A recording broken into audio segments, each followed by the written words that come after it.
Saya baru dapatkan kemarin, ada seorang muslimah di Amerika. Dia tinggal di sebuah pemukiman di Amerika itu, yang di situ banyak geng-geng penjahat. Orang-orang yang berkulit hitam yang tiap hari memerkosa, membunuh orang, saling perang. Tapi dia nggak bisa apa-apa karena memang dia tinggal di wilayah situ bersama dengan orang tuanya. Tapi karena orang tuanya mendidiknya Islam, dia pakai jilbab. Setiap hari dia harus melewati gang-gang orang-orang ini.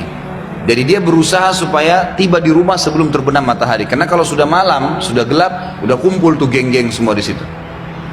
Ringkas cerita adalah cerita kisah nyatanya. Muslimah ini pulang dari kampusnya agak malam pada satu hari. Sudah gelap, dia nggak punya pilihan, harus melewati gang-gang yang penuh dengan orang-orang jahat ini. Dia bilang, saya waktu mau lewatin gang itu menuju ke apartemen saya, rumah susun orang tua saya, ada satu perempuan di depan saya, kelihatannya bukan muslimah, tidak tutup aurat, lagi lewat juga di gang situ. Tiba-tiba saya lihat dengan mata saya dikeroyokin oleh laki-laki itu, dipegangin, ditarik dengan paksa, dimasukkan ke dalam sebuah tempat dan terdengar suara teriak-teriak, kemungkinan diperkosa. Dan mereka sudah punya tim, jadi yang narik ke dalam itu beberapa orang, nanti diperkosa, yang lainnya berdiri di depan gang seakan-akan tidak terjadi apa-apa. Nanti mereka gantian memerkosa orang, hampir tiap hari pekerjaan begitu. Maka muslimah ini mengatakan, saya lihat depan mata saya itu, tapi saya nggak bisa berhenti.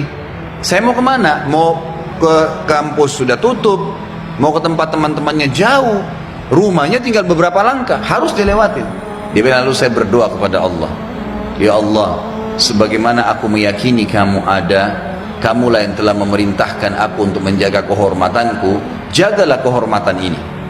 Dia bilang, lalu saya bertawakal, jalan aja sudah, apa yang terjadi terjadi, karena nggak ada opsi. Dia bilang, sementara saya lewat di depan mereka, geng-geng ini banyak orangnya, bukan 1-2 orang, banyak orang di situ, mungkin lebih daripada 10 orang. Tidak satu pun yang mengganggu saya, nggak satu pun mengganggu saya. Dan waktu saya lewat, mereka pada buang muka. Orang-orang ini pada buang muka. Saya jalan sampai melewatin gang itu. Kebetulan rumah orang tua saya berhadapan dengan kantor polisi. Lalu saya datang kantor polisi itu, lalu saya berkata, tadi ada kejadian begini, ada perempuan diperkosa di sebelah sana. Polisi pun akhirnya menerima laporan tersebut, lalu memeriksa, kena dekat, betul terbukti ditangkap, masih ada perempuan tadi dan memang diperkosa. Akhirnya ditangkap semua di penjahat-penjahatnya. Sementara ditangkap, dia bilang, waktu masuk di kantor polisi, mereka tahu saya yang lapor, saya pakai jilbab ada di situ. Tapi mereka setiap lihat saya pasti buang muka. Kayak orang, bukan buang muka karena marah ya, kayak orang yang ketakutan melihat saya, dia bilang. Sampai masuk di penjara semua. Sudah terungkap masalah itu, dia bilang, saya penasaran. Saya bilang sama polisi setelah itu, bisa nggak saya sebelum pulang, saya mau temuin penjahat-penjahat itu. Kata polisi, silahkan.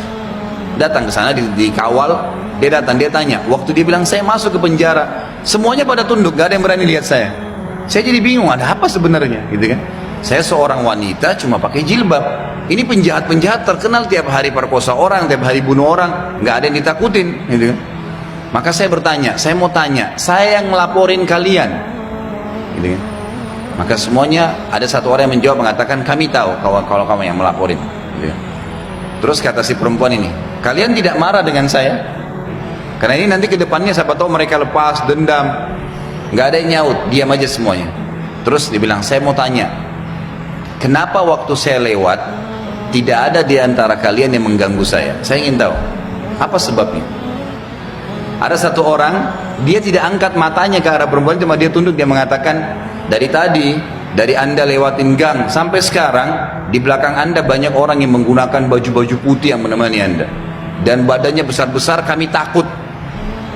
Perempuan ini bilang, saya tiba-tiba gemetar, hampir jatuh, kaget dengan informasi itu. Tapi itu kisah nyata, gitu kan? Kisah nyata. Dia bilang pun, kalau begitu baiklah. Dia keluar, lalu dia ceritakan kepada keluarganya. Tapi apa yang kita ambil pelajaran dari kisah ini?